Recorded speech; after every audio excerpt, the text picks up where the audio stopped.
Hello friends, welcome to SRK facts. ఈరోజు మనము ఈ వీడియోలో పిఎన్ఎస్ గాజీ అనగా పాకిస్తాన్ నేవీ సబ్మెరైన్ గురించి తెలుసుకుందాం. పిఎన్ఎస్ గాజీ అంటే ఏమిటి? పాకిస్తాన్కి సంబంధించినటువంటి ఈ గాజీ సబ్మెరైన్ అరేబియా సముద్రం గుండా ఎందుకు బంగాళాఖాతంలోకి ప్రవేశించింది? ఈ పిఎన్ఎస్ గాజీ యొక్క కర్తవ్యం ఏమిటి? ఈ పిఎన్ఎస్ గాజీ సబ్మెరైన్ మన విశాఖపట్నం తీరంలో ఎలా మునిగిపోయింది? ఈ వీడియోలో మనం తెలుసుకుందాం. మరి ఇంకెందుకు late, signing into SRK facts.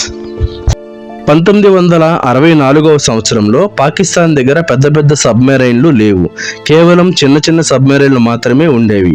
1964 సంవత్సరంలో పాకిస్తాన్ అమెరికా దగ్గర ఉన్నటువంటి డియాబ్లో అనే సబ్మెరైన్ని రెంట్కి తెచ్చుకుంది. దానికి గాజీ అనే పేరు పెట్టారు పాకిస్తాన్ వాళ్ళు. అప్పట్లో ఆసియా ఖండంలో ఈ గాజీనే అతిపెద్ద సబ్మెరైన్గా పిలువబడేది. 1970 సంవత్సరంలో ఈస్ట్ పాకిస్తాన్ మరియు వెస్ట్ పాకిస్తాన్కి మధ్యలో ఎలక్షన్స్ వచ్చాయి.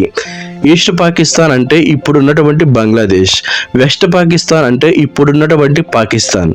ఈ 1970 సంవత్సరంలో వచ్చినటువంటి ఎలక్షన్స్లో పార్లమెంటులో 313 సీట్లు ఉన్నాయి. అందులో ఈస్ట్ పాకిస్తాన్కి సంబంధించినటువంటి షేక్ రెహమాన్ అనే అతను స్థాపించిన ఆవామీ లీగ్ అనే పార్టీకి 167 సీట్లు వచ్చాయి. 313 సీట్లలో majority of the seats east పాకిస్తాన్కి వచ్చాయి. కావున ఈ పార్టీనే గవర్నమెంట్ బిల్డ్ చేయాల్సిన అవసరం ఉంది. కానీ అందుకు వెస్ట్ పాకిస్తాన్ ఒప్పుకోలేదు. వెస్ట్ పాకిస్తాన్లో ఉన్నటువంటి పార్టీలతోని గవర్నమెంట్ ఫామ్ చేస్తాము అని వెస్ట్ పాకిస్తాన్ నిర్ణయించుకుంది. దానితో ఈస్ట్ పాకిస్తాన్కి మరియు వెస్ట్ పాకిస్తాన్కి మధ్యలో గొడవలు వచ్చాయి.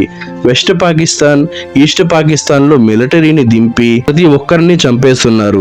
నిరసనలు చేసే ప్రతి ఒక్కరిని చంపేస్తున్నారు. ఈ గొడవల వలన సామాన్య ప్రజలు ఎంతో మంది ఇండియాకి వలస వచ్చేస్తున్నారు. అస్సాం, వెస్ట్ బెంగాల్, త్రిపురలోకి అనేక మంది శరణార్థులు వలస వచ్చేశారు.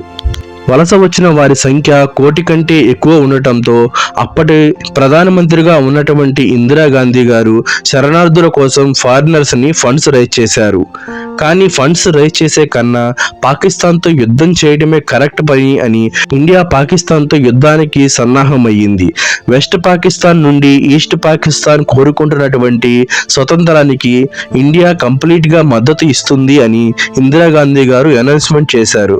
ఈ యొక్క అనౌన్స్మెంట్తో ఇండియా పాకిస్తాన్ యుద్ధం అనేది స్టార్ట్ అయ్యింది.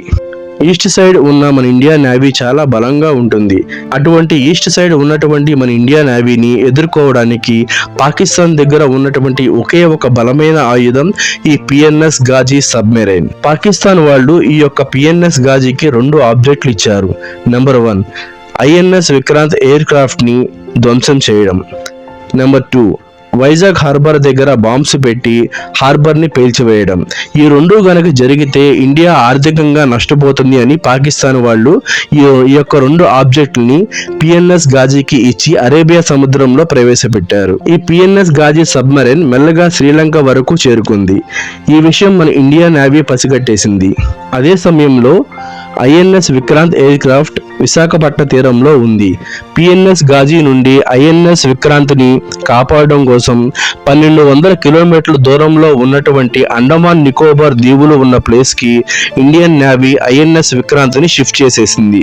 విశాఖపట్నం తీరంలో ఇంతకుముందు ఐఎన్ఎస్ విక్రాంత్ ఉన్న ప్లేస్లో ఐఎన్ఎస్ రాజ్పుత్ అనే సబ్మెరైన్ని ఆల్టర్నేటివ్గా ఉంచింది ఇండియన్ నేవీ.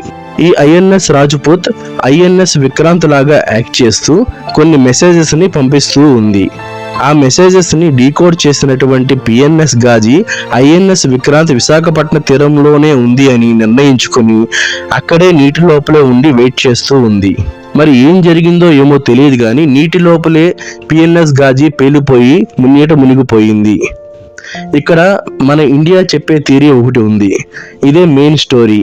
ఐఎన్ఎస్ రాజ్పుత్ నీటిలో ఉన్నటువంటి పిఎన్ఎస్ గాజీని కనిపెట్టి పిఎన్ఎస్ గాజీ మీద బాంబ్స్ వేసి పేల్చివేసింది అని, ఈలోపే పిఎన్ఎస్ గాజీ మునిగిపోయింది అని మన ఇండియా నేవీ చెప్తుంది. ఇదే మెయిన్ స్టోరీ.